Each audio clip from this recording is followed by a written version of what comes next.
Welcome to the Explainer. We're jumping right into the deep end today, digital investigations. Where finding that one critical clue is kind of like trying to find a ghost in the machine. So this whole needle in a haystack thing, it's not just a cute saying. For digital investigators, it's their everyday reality. But let's be real, we're not talking about some little pile of hay in a barn. We're talking about a mountain of it, a digital mountain. So, how in the world do you even begin to tackle that? How do you sift through that digital mountain to find the one thing that breaks a case wide open? Well, it turns out there's a new approach, and believe me, it's a total game changer. Okay, so Section 1, the digital haystack. Before we can really get into the solution, you've got to appreciate just how massive the problem is. And it's not just about a lot of data either. It's a perfect storm of complexity. All right, just try to put yourself in an investigator's shoes for a second. You've got these huge amounts of data coming at you. And none of it is neat and tidy, right? It's unstructured, it's messy, there are errors and big gaps. On top of that, you've got to deal with complex stuff like cloud servers and interconnected networks. Oh, and by the way, the clock is ticking and you've got limited resources. It's just a recipe for getting completely buried. So yeah, old school methods just aren't going to cut it anymore. You need something new, something powerful. And that, my friends, is where our champion comes in: computational forensics. So what is this thing? Well, put simply, computational forensics is all about using the brute force power of computers to wrangle that digital chaos. It's like bringing in the big guns from computer science, applied math, and statistics and pointing them directly at forensic problems. But here's the really important part, and this is crucial. The goal isn't just to build a cool new tool to solve one case. No way. The primary goal is way bigger. It's about pushing the whole field forward, about advancing forensic knowledge itself, so that every investigation in the future gets better and more effective.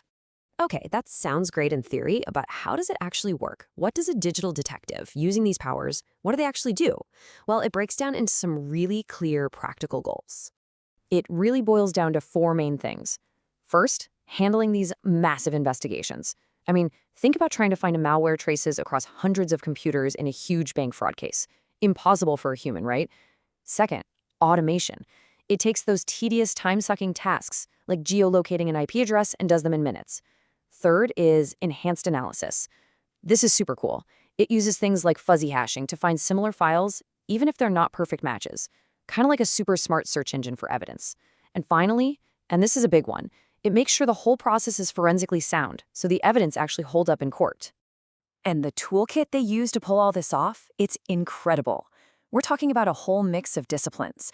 You've got machine learning, digging for patterns, data mining, finding hidden connections, computer vision, analyzing video, even things like signal processing and robotics. It's like the Avengers of technology, all assembled for forensic science. So that's what's happening right now. It's a huge leap forward.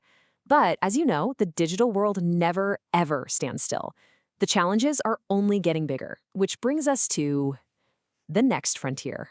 You gotta understand, researchers in this field are basically in a constant arms race. They're scrambling to figure out forensics for the cloud and for all our Internet of Things devices, smartwatches, smart fridges, all of it. They're tackling encrypted evidence, searching the darknet. They're even building out computational intelligence to help investigators make better, faster decisions. It's a huge research agenda.